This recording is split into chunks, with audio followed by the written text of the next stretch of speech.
Renee! What do you think you are doing with him this late?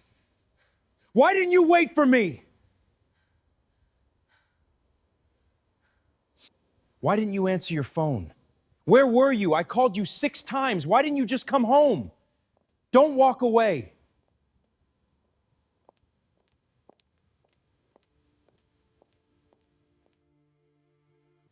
I got caught up at work. My phone died. I was trying to reach you. You could have just gone home. What are you doing with Minho this late? What am I doing? Really? What am I doing? Let's see, I stood outside a theater for 30 minutes, waiting for my boyfriend. The boyfriend who didn't answer his phone. The boyfriend who didn't show up. The boyfriend who is currently questioning me. Before I start yelling, I want to ask you a question. What? Are you sure you want me to continue? Should I? That's what I thought.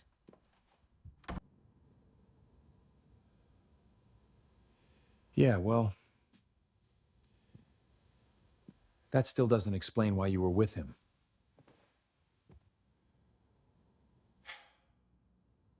We're flashing backward.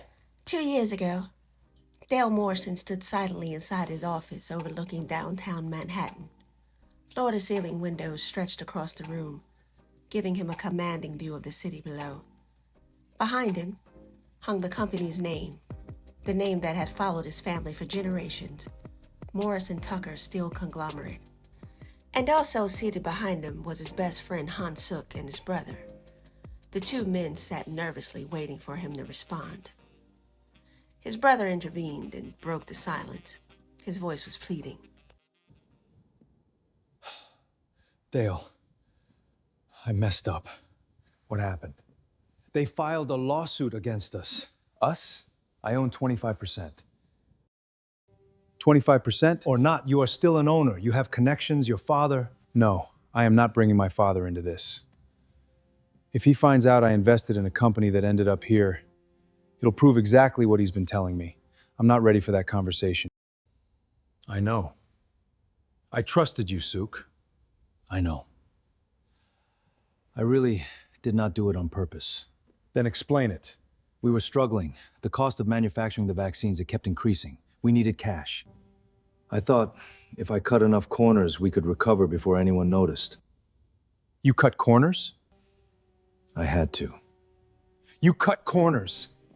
To the point we delivered a vaccine that doesn't even work? I thought by the time anyone discovered it, we would have climbed out of the hole. You gambled with people's lives. I know. You gambled with my investment. I know. And now we're being sued because you thought no one would notice? I'm asking you to help me. Please. I'll lose everything. I'll see what I can do, but not through my father. If he finds out I wasted money on this, I don't even want to find out what happens next. Thank you.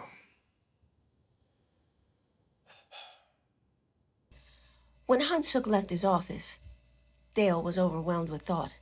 His mind was already racing, searching for someone who specialized in saving organizations before they collapsed, someone who knew foundations inside and out, someone who might be able to clean up a disaster that never should have happened. A single name came to his mind. He reached for the phone. 2 years ago, Renee Brown sat alone in her Manhattan office, finishing the last file of the day. Outside, the New York skyline glowed against the evening sky. Inside, stacks of case files covered nearly every inch of her desk. By anyone's standards, she was a workaholic. Over the last several years, she had built a reputation as one of New York's premier nonprofit compliance attorneys. When hospitals, corporations, or charity organizations found themselves facing government investigations, lawsuits, or regulatory violations, they called Renee Brown. Some organizations had simply lost their way, others had been poorly managed, and some were nothing more than tax shelters disguised as charities. Those were her least favorite. Still, she loved the work, not because she enjoyed cleaning up other people's messes, But because every once in a while, she had the opportunity to save an organization that truly mattered. A children's hospital, a scholarship program, a medical outreach initiative. Those were mere victories. The ones that she remembered, the ones that lingered. One day she thought to herself, she hoped to build something of her own. An internationally recognized foundation, one that genuinely changed lives, instead of simply reducing tax liability for a wealthy corporation. She smiled to herself. One day, she said. Her eyes drifted toward a faint photograph sitting quietly in the corner of her desk. A much younger Renee and a young man standing beside her, both laughing. Minho. She smiled. I wonder what you're doing now. Her thoughts were interrupted as her assistant entered the room. Then, the phone rang. Renee Brown. Hello, Ms. Brown. My name is Dale Morrison. I'm calling regarding my family's company, Souk Industries. I understand you're the person to call when a foundation finds itself in trouble. Tell me more. We're headquartered in South Korea. What? I know. It's a long way from New York. No. You said South Korea? Yes. I think I might actually be interested. 1 week later, Renee stood in the middle of her bedroom, carefully folding clothes into an open suitcase. Regina, her sister, sat on her bed, watching her for several moments before finally speaking. What in the world are you doing? I'm packing. I can see that. Are you having a midlife crisis? I'm 38. Exactly. Korea, of all places? Is New York suddenly out of jobs? The company is based in Korea. My contract is with Dale Morrison. Morrison, as in Morrison and Tucker Steel? Mm-hmm. Why are they starting a nonprofit? Not them, the company they invested in. Oh, still it's sudden. I don't like it and you resigned? I did. So let me understand this. You're moving thousands of miles away to a country where you don't know anyone. I know people. Who? I went to school there. That was 20 years ago.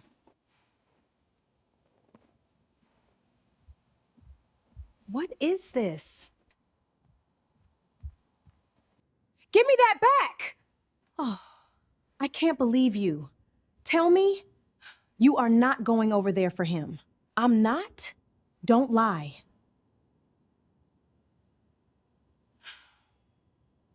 Girl, this man could be bald with 3 strands of hair hanging on for dear life, and you are thinking you are going to just find him and say hello. Stop. I'm serious. Girl, he could have a pot belly, he could snore, he could be a serial kidnapper. I'm going because of the job. Mm-hmm. I am. Mm-hmm. Or he could be married.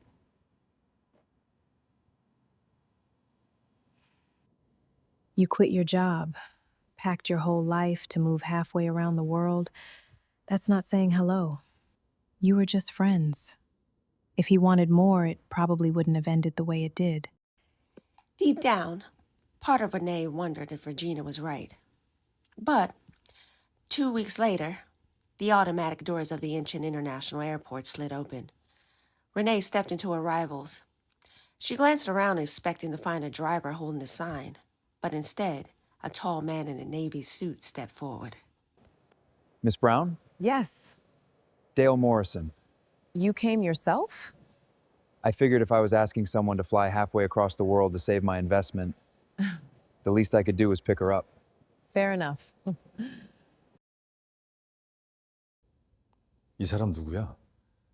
이 사람이 어떻게 우리를 도와줄 수 있다는 거야?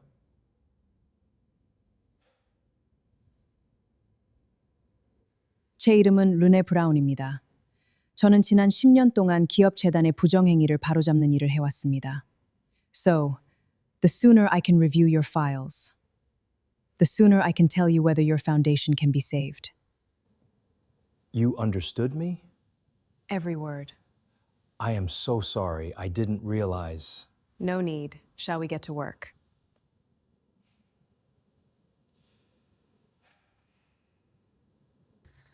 Renee sat alone in her hotel room.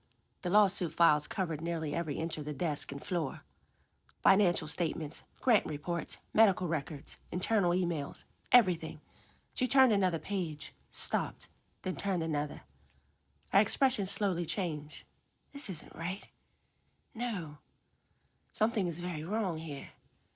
She reached for another report, compared dates and signatures, inventory numbers.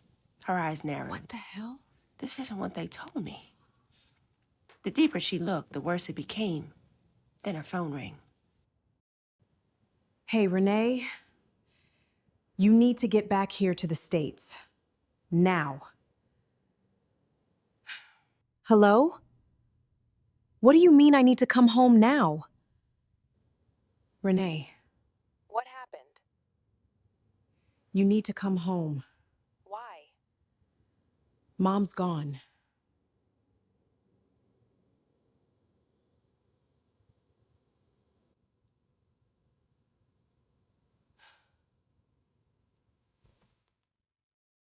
I'm so sorry. I am sorry, too, that I have to leave like this. I understand.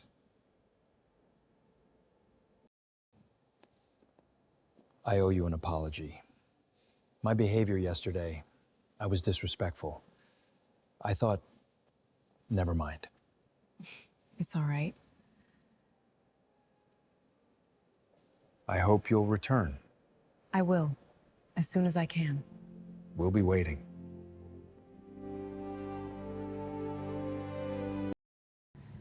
The repast had ended. Renee sat quietly at the kitchen table. Everything seemed to be going back to normal, somewhat. She sat staring at a coffee cup that had long gone cold. Regina walked in carrying 2 plates and sat one of them in front of her. You've barely eaten. I'm not hungry. Regina sat across from her. For several moments, neither of them spoke. Finally, Regina broke the silence. So, what are you going to do? What do you mean? The job. I thought you told me the fraud was intentional. It was. And you still plan on going back? Yes. What? Why? Call your old firm. I'm sure they'll take you back. No, I'm going back. For that man, I need you here. Don't do this. I just want to... Renee, you don't even know where he is. What am I supposed to do with this? It's in Korean. You can read this? Of course. I lived there for years. There was a plane crash, and on the passenger list, his mother's name is there. Oh, so that's how you know. Even if that's true, how are you going to find him? It's been 20 years. If it's meant for me to find him, I will. You're unbelievable.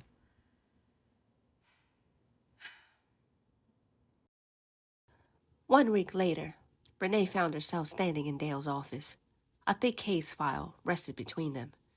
She slowly sat down and slid it across the table. I finished reviewing everything. What am I looking at?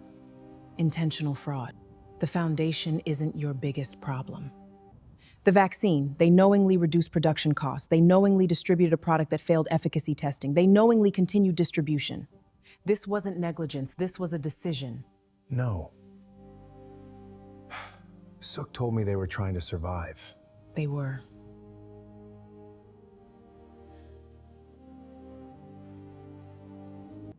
But survival stopped being the goal the moment they knowingly shipped a product that couldn't do what they promised. I came back because I wanted to finish what I started. I wanted to give you the complete picture. If I found this, the investigators will too.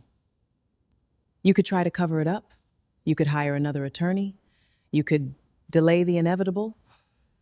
But I'm hoping your moral center isn't worth 25% of a company you never really wanted in the first place. You think that's why I invested? I know that's why you invested. Your family builds steel. What on earth made you think pharmaceuticals were your passion?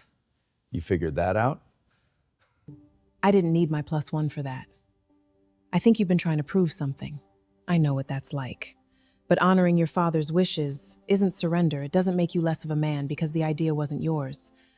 Honestly, I think it's admirable. I'm sorry For what? for bringing you all the way to Korea, for this, and for costing you your job. I'll land on my feet. I always do. Renee? Well, if I can't hire you, at least let me buy you dinner to apologize. I suppose one dinner won't hurt.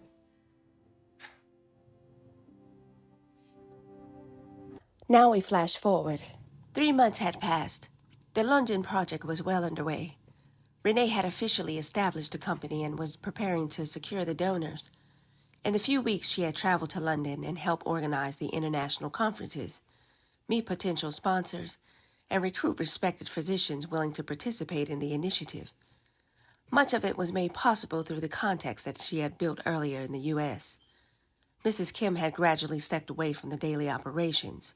She remained involved, but organization was becoming Renee's. Minho was beginning to admire that. Well, more than admire it. He respected the way people seemed to gravitate toward her, even Mrs. Kim. Anyone capable of softening Mrs. Kim's competitive nature could probably calm a charging bull.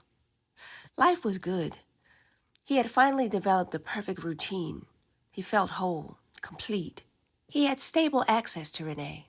They had been having frequent lunches, nearly every day if he didn't have surgeries. He had grown accustomed to the new relationship they had built. Still close, extremely close. He could actually relax, and he no longer felt the anxiety or the longing for her that consumed him whenever he thought of her or when she came around. And his relationship with Lu Soon had grown steadily over the past few months. He became accepting. He could feel himself opening to the idea. Renee, still his family of sorts, and Lu Soon. Well, he hadn't quite worked out a title for her yet, but he was definitely comfortable with the idea of finding one for her. His father was pleased. Work was thriving. Everything felt wonderful. Exactly as it should. Or at least that's what he was telling himself. Until that morning. That morning when everything came crashing down. The city had disappeared beneath a thick veil of smog. The air quality warning had been issued before sunrise. And by breakfast, the skyline was barely visible beyond Minho's windows. Buildings that had normally stood sharp against the horizon had faded into pale gray silhouettes. The sky hung low and colorless, the sunlight reduced to a weak glow behind the haze. Even with the windows closed, the day felt heavy, oppressive. Despite all of that, Minho was excited because they were to finish up the final details of the opening correspondence dinner they had planned. They were to welcome the investors and the new team of doctors who had signed on to participate, a grand start for the partnership with John Michael's Children's Hospital. Minho was nervous. If he couldn't for some reason figure out why, he just didn't feel right. He finished typing up his last email, and he was just about to text Renee to confirm their meeting when his phone vibrated. The group chat. Renee, not feeling well today, gonna stay home and rest. A simple message, nothing unusual. Yet for some reason, today, it really bothered him. Maybe it was just nerves. By the time he reached the office parking garage, he realized he had forgotten his desk keys for work. It was definitely starting off wrong, he thought to himself. He turned around. Of course, they were right where he had left them, on the desk. He grabbed his keys and a bottle of water from the fridge. Then he started again. Immediately, he turned around. He realized he had left his phone sitting in the refrigerator after grabbing the bottle of water. He turned around again. By the time he finally arrived at work, he was nearly 2 hours late. Are you feeling all right? Fine. You're late. I noticed. Mrs. Kim exchanged a look with one of the nurses. It wasn't like him, not even a little. Privately, she assumed it was Lu Soon. It had been a while since he had committed himself in a relationship. Time management issues, she assumed. She couldn't have been further from the truth. As the day continued, it only got worse. Minho couldn't focus. Charts took longer. Meetings felt endless. Patients repeated themselves. At one point, he reread the same report 3 times before he realized that he hadn't absorbed a single sentence. Attempting to salvage the mood, he took the entire staff out for lunch. Everyone seemed delighted. The atmosphere improved. But that strange feeling remained, a dull irritation he couldn't quite identify. That evening, he met Lusoon for dinner. What's wrong? Nothing. You're lying. Work. Just work? The conference is coming up. You're stressed. Probably. Later that evening, Minho sat alone on the couch. The television played quietly in the background. His phone rested on his coffee table, silent. He hadn't spoken. He picked it up. He put it back down. Picked it up again. He had to admit to himself, he was nervous. He wanted everything to go well. He needed everything to go well. His thoughts drifted back to Renee. He wanted her to tell him to just calm down, that it was all in good hands, and that he was capable of guiding a team of headstrong doctors with their own agendas. He wanted to hear her say it just once. He wanted to send her a message, just checking on you, nothing inappropriate, nothing personal. But somehow, it felt personal. The rules weren't clear. Nobody had spoken them aloud, yet they existed. So he put the phone back down. Tomorrow, he said. Tomorrow would be different. Tomorrow, everything would return back to normal. It'll be fine. The next morning, he woke up and checked his phone before his feet even touched the floor. The group chat notification was waiting. From Renee. Still sick. Won't make it in today. Minho stared at the ceiling. For several seconds, he didn't move. Now he was worried. And what bothered him the most was realizing how worried he actually was. Again, another day starting off wrong. By mid-morning, Minho found himself agonizing over the message, trying to decide whether or not it was okay to call her or not. Finally, he broke down and called. How are you feeling? Have you eaten? I'll get something in a little bit. Renee. I'm fine. Okay, I just wanted to check on you, but you don't sound so good. Are you sure you're okay? Yes, I'll get some more rest. I'll be in tomorrow. Okay. By late afternoon, Minho found himself entranced in thought again.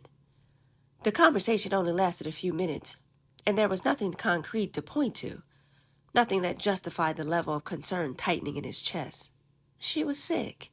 People get sick. That's all. So why couldn't he focus? Where was Dale? At work? At her apartment? Taking care of her? The thoughts irritated him. Stop. Stop. She's fine, he said to himself. But he didn't believe it. By late afternoon, time passed slowly.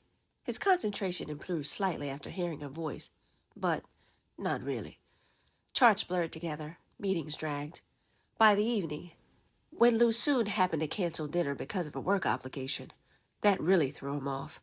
For the first time in weeks, Minho found himself completely alone with his thoughts, which turned out to be a mistake, a big mistake. He didn't remember making the decision. That was the frightening part. One moment he had been driving home. The next minute he was sitting in his car, staring at Renee's apartment building, the engine idling quietly. His hand remained on the steering wheel. Go home. Everything is fine. He stared at the entrance. Just check on her. No, go home. No, just one look. Just make sure she's all right. Then leave. 20 minutes had passed. 20 full minutes of him arguing with himself back and forth. Finally, he decided to open the door and get out. And at that exact moment, the building entrance door opened. Renee stepped outside. She wore gray sweatpants and an oversized hoodie. Her hair was pulled back into a messy bun. Normally, she moved with purpose. Today she looked exhausted, slow, fragile. She only took a few steps before stopping to catch her breath. Minho's stomach dropped. He got out and approached. Renee? Minho, it's okay. I'm just going to get some medicine. Absolutely not. You can barely breathe. We're going to the hospital. A moment later, she was sitting in the passenger seat as he sped toward the hospital. Two emotions consumed him: terror and anger. What the hell was Dale thinking, he thought to himself. The anger surged again. How could he have left her alone like this? What was he thinking? Where's Dale? He's away for work.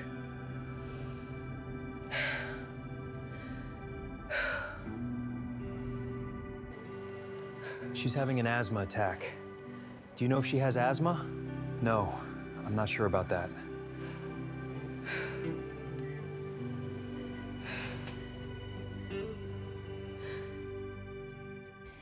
Minho sat still in the waiting area. The organized chaos was familiar. Usually it's comforted him, but tonight it horrified him, because this time Renee was in the bed. Dr. Sung, has her family arrived yet? No, I'm here for her. I'll take care of everything. All right. How is she? All right. It was severe, but you brought her in just in time. She's stable now, and we'll monitor her closely tonight. Thank you, Doctor. Minho pulled a chair beside her bed and sat down. Relief should have been a dominant emotion, but it wasn't. What he felt was anger. Raw anger. How could he not know she was struggling to breathe? Minho looked at her sleeping face, then at the empty chair on the opposite side of the room, still empty, hours later. And somehow, that made him angrier. Don't worry about anything. I used your phone. I called Dale. I left him a message.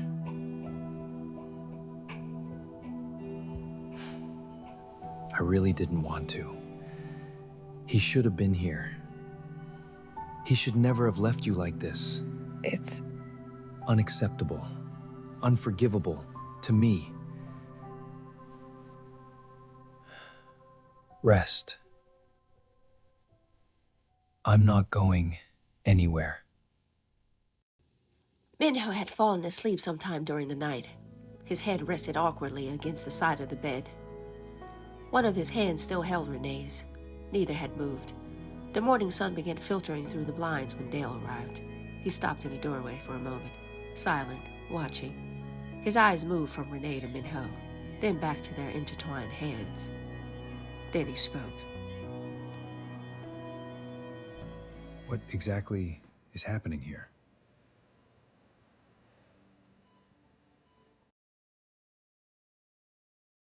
If this story pulled you in, don't forget to like, subscribe, and share the Obsessors with your friends. Every like and comment helps the story to continue to grow. And a special thank you to my Syurian Insider, Rowena Libra, for supporting these stories and helping me bring them to life. Your support means more than you know. Episode 5 is up next, and trust me, you don't want to miss what happens next. See you there.